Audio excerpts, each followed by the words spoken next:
Hello, welcome to Moose's Workshop, also Starry Night Railways. We're doing an update on the Roundhouse for all you Roundhouse lovers.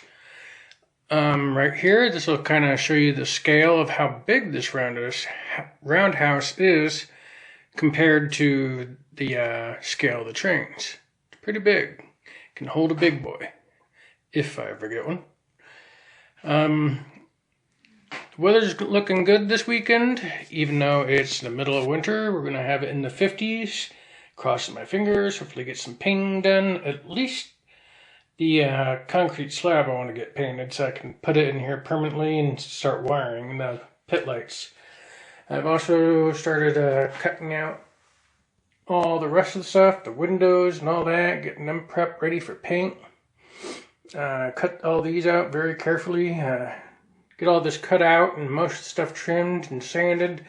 Took about 2 hours and still a lot of sanding to do, but I'm going to call it a night. Been working on that as well.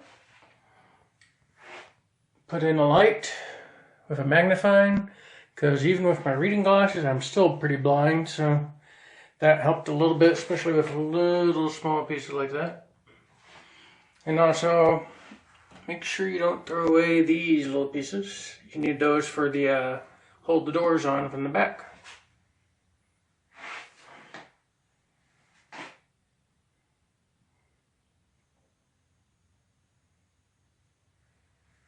All the other stuff that'll get cut out and painted later.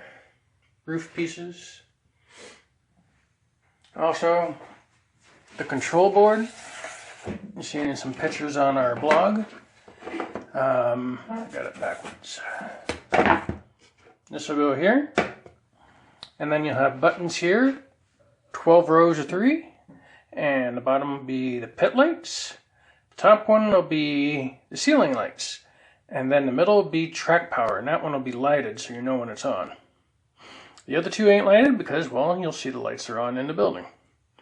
That'll all be there. Nice piece of plexi.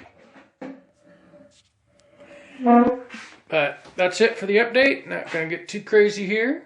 We're going to have some updates this coming Sunday, so stay tuned.